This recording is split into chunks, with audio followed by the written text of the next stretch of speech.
A reading from Micah chapter 6, verse 8. What does the Lord require of you but to act justly, to love mercy, and to walk humbly with your God? These words from the prophet Micah have been with us for thousands of years, but they are exceedingly relevant in the context of what is happening to us spiritually, socially, politically at this time in our history. Peaceful protests across our nation and throughout the world are calling for justice, whether it is justice in the face of law enforcement violence, systemic racism in the United States or other places, freedom from oppression in Hong Kong, standing up against gang violence in Central America. Wherever justice is needed, whenever justice is under attack, the people of God stand up and rise up. It is what God requires of us. Micah also tells us to love mercy.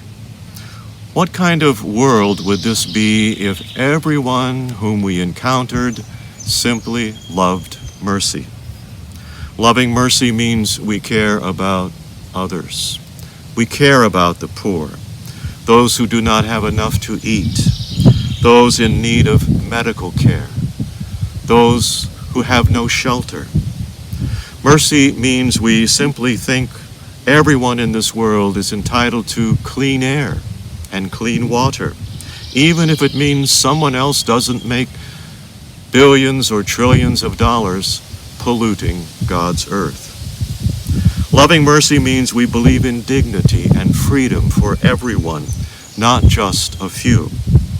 Isn't it interesting that Micah does not just tell us to practice mercy or promote mercy? He wants us to be passionate about mercy. So he tells us to love mercy. And when we understand what mercy can give to our lives and to our world, isn't it easy to love mercy? Finally, Micah simply tells us that God requires us to be humble. So I ask you the same question again. What kind of world could this be if every person whom we encountered was walking humbly with God? This requirement has no exceptions, whether you live in the White House or whether you are still using an outhouse. Humility is not an option. It is required by God and expected by God. Remind me someday to tell you about the lakefront cottage Teresa and I purchased many years ago in Pennsylvania that did not have indoor plumbing. Yes, it came with an outhouse. We have to ask ourselves what arrogance and pride have cost the world through the ages. How many families have been destroyed by arrogance and pride? How many towns and cities, nations and regions of the world could have known peace and prosperity, joy and happiness if humility had won the day in every heart and every home, every boardroom, every hall of government? How many wars would humility have avoided? Humility tells us we never try to dominate others. We only try to dominate our own worst impulses. The other thing humility controls is greed. Humility tells us early on when enough is enough.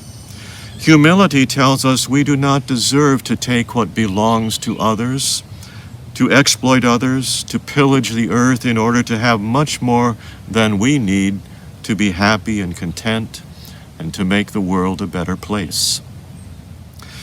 So I would simply suggest to you that the ancient wisdom of the prophet Micah gives us direction for today. When you ask yourself, how should I respond to current events, the burning issues and questions of our time, keep it simple. Remember first and foremost to act justly, to love mercy, to walk humbly with your God. Amen.